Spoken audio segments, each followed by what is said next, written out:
노인이 오래 사는 것을 보는 것은 즐거운 일이지만 노인이 오래 고생하며 사는 것을 보는 것은 즐거운 일이 아니다. 너무도 전곡을 찌르는 말이어서 가혹함마저 느껴지는데요. 하지만 우리 주위에는 나이가 들어서도 사회 활동을 하고 열심히 취미를 즐기시는 분들이 늘고 있습니다. 건강과 넉넉한 노후 자금, 그리고 믿을 수 없이 멋진 취미 생활까지 누리는 시니어가 되고 싶은 건 우리 모두 같은 마음일 텐데요.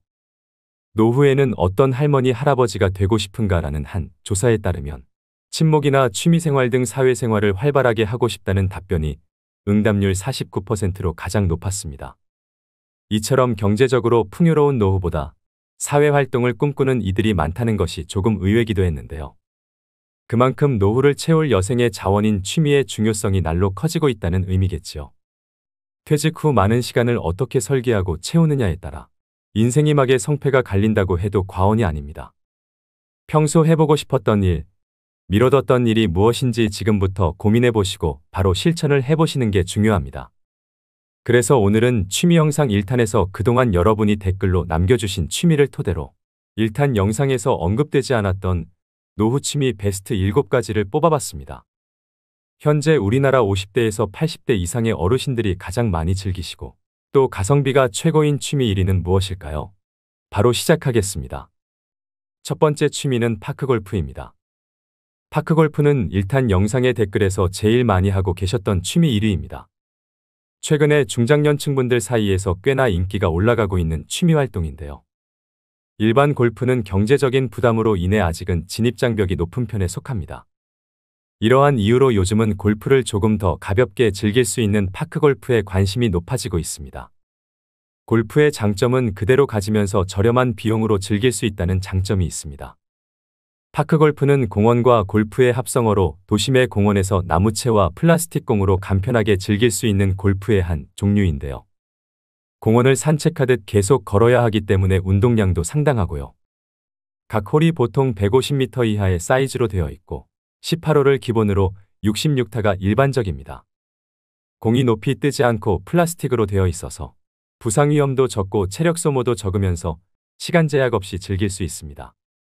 일반적으로 정상적인 생활을 하는 어르신들의 경우 일일 필요한 운동량은 300칼로리 정도인데 파크골프 경기를 위한 1시간 30분의 운동량은 200칼로리 정도이므로 노인에게 적합한 스포츠라 할 수 있습니다. 현재 전국에 약 300여 곳의 파크골프장이 마련되어 있는데요. 수요가 많은 만큼 앞으로 더 많은 파크골프장이 우후죽순으로 생겨날 것으로 예상됩니다. 주로 65세에서 75세 정도의 분들이 많이 즐기고 계시지만 비교적 힘든 기술을 요구하지 않기 때문에 나이에 상관없이 즐기기에 좋아서 80대까지 추천드리는 취미 활동입니다.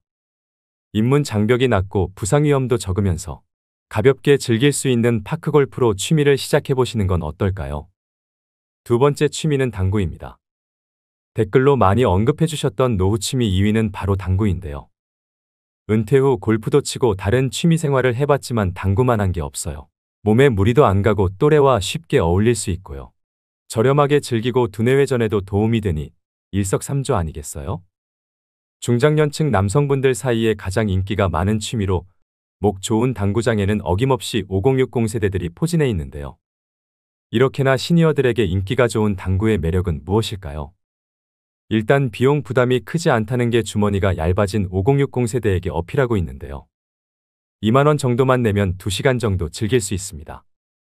저렴한 비용 외에 접근성이 좋고 장비가 갖춰져 있어 편의성 또한 좋습니다. 거기다 또래 친구들과 사회적 관계를 지속적으로 이어갈 수 있다는 점도 한몫합니다. 노후건강연구소에서 60, 70대를 대상으로 당구와 노년 건강의 관계를 조사한 결과 주 4회 이상 당구를 즐기는 사람일수록 건강 상태가 양호한 것으로 나타났는데요. 일반적으로 당구대 한 바퀴를 돌면 10에서 13m를 걷게 됩니다. 1시간 당구를 즐긴다면 적게는 2km에서 많게는 4km까지 걷는 셈이지요. 과격한 신체 접촉이 없고 몸에 무리가 가지 않는 저강도 운동으로 만성질환이 있을 수 있는 50대 이후 세대에게 제격인 취미인데요. 또 공을 칠 때 취하는 기마 자세는 하체 근력 향상에 도움을 줍니다. 다만 허리를 굽혔다 폈다 하는 동작을 반복하기 때문에 허리가 약한 분들은 다소 무리가 갈 수도 있습니다. 이를 예방하기 위해선 사전에 충분하게 스트레칭을 하는 것이 좋습니다. 당구공을 칠 때는 상당한 집중력이 필요한 만큼 자연스럽게 두뇌 활동도 활발해지면서 인지장애와 치매를 막는 데 큰 도움을 줍니다. 적은 돈으로 일상의 활력과 건강도 챙기면서 최고의 가성비를 얻을 수 있는 취미 활동으로 당구는 어떠실까요? 세 번째 취미는 댄스 스포츠입니다. 언급해 주셨던 취미 중 3위로 선정되었습니다. 댄스 스포츠는 한 쌍의 남녀가 함께 춤추는 것으로 음악에 맞춰 신체 활동을 함으로써 얻는 정신적인 즐거움과 그에 따른 신체적 건강, 그리고 사교 활동을 통한 예의 범절을 익히는 건전한 스포츠입니다. 댄스 스포츠는 정형화된 동작들로 남녀노소 누구나 쉽게 배울 수 있다는 장점이 있습니다. 평소 대부분의 사람들은 자세가 구부정한 모습으로 지내는데요. 구부정한 모습은 외관상에도 예쁘지 않지만 건강에도 좋지 않다는 것은 모두가 알고 있는 사실입니다. 댄스 스포츠는 기본 동작이 척추를 곧게 세운 자세에서 시작하고 춤을 추는 동안 바른 자세를 유지하며 스트레칭에도 효과가 있다고 합니다.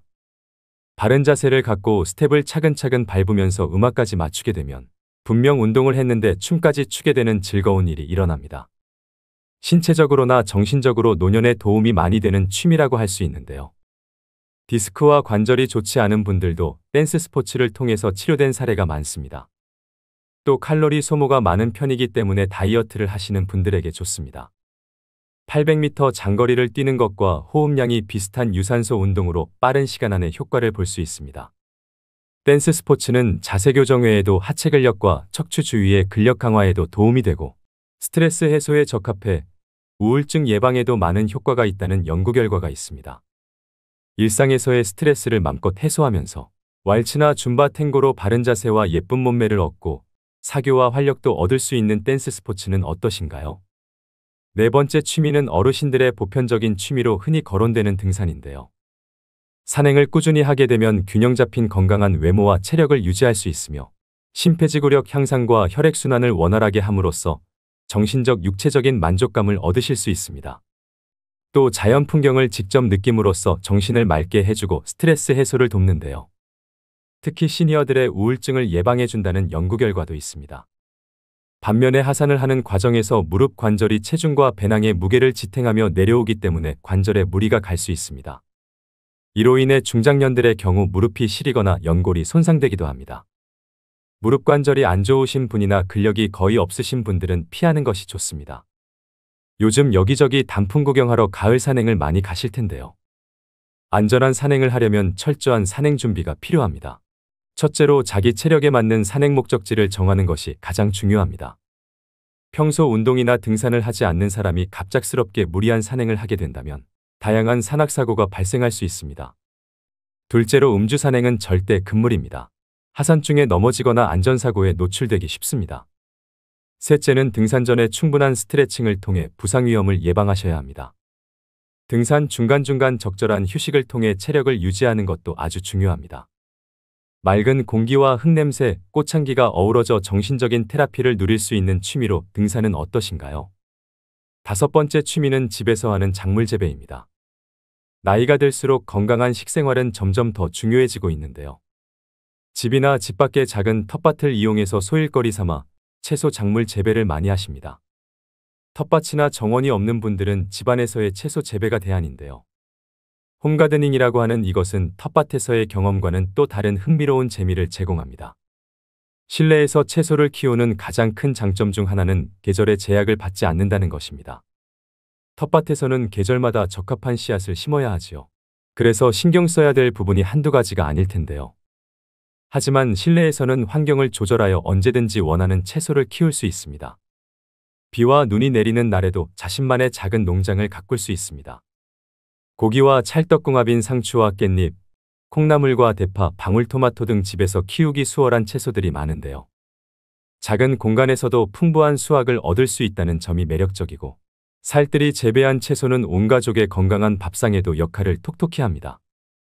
작은 노력과 관심을 투자함으로써 농약 걱정 없이 건강한 식단을 유지하고 동시에 자연을 느끼며 뜻깊은 시간을 보낼 수 있는 취미로 실내 작물 재배는 어떠신가요?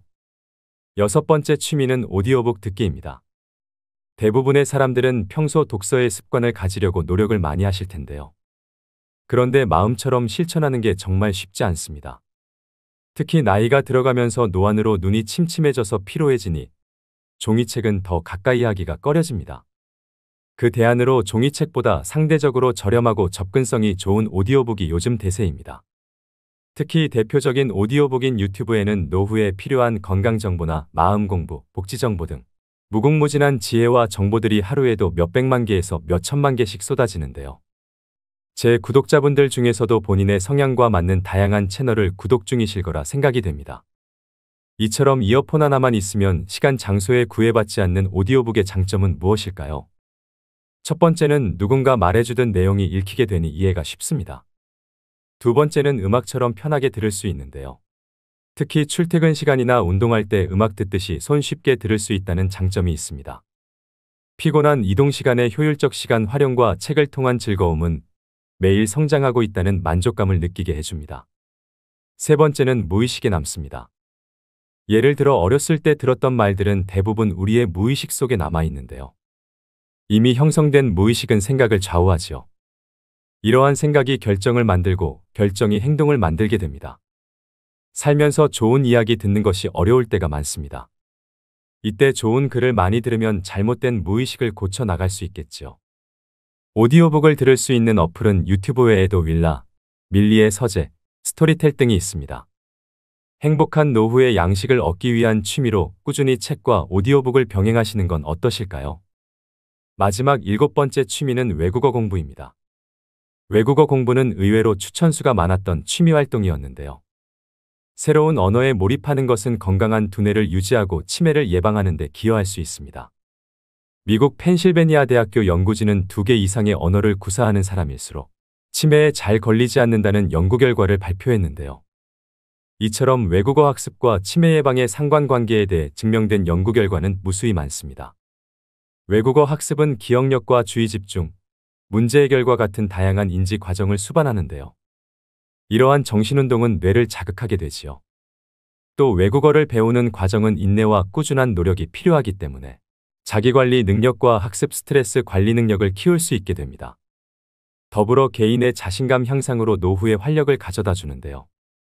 실제로 주변에서 보면 이 언어 공부가 해외여행이나 다른 나라 살아보기 등 다양한 활동으로 인생 전체의 활력과 삶의 범위를 확장시켜주는 계기가 되기도 합니다. 외국어 공부는 어려움이 따르고 긴 시간과 노력이 필요하지만 그 노력이 결실을 맺는 순간은 놀라울 정도의 만족감을 주는 일입니다. 해내려는 마음은 늙지 않습니다. 특히 공부에 있어서 늦은 때란 없습니다. 노후에 품격 있는 취미생활로 제2외국어 공부는 어떠신가요? 오늘의 영상 어떠셨나요? 은퇴는 어떤 사람에게는 기쁨과 안식을 가져다주는 순간이지만 또 어떤 사람에게는 불안과 고민을 가져올 수도 있는데요. 은퇴 후 직업과 일을 대신하고 자기 정체성을 다시 잡아줄 지속적인 무엇인가가 필요하다는 걸 느끼는 순간이 오게 됩니다. 바로 이 시기가 취미가 중요해지는 때입니다.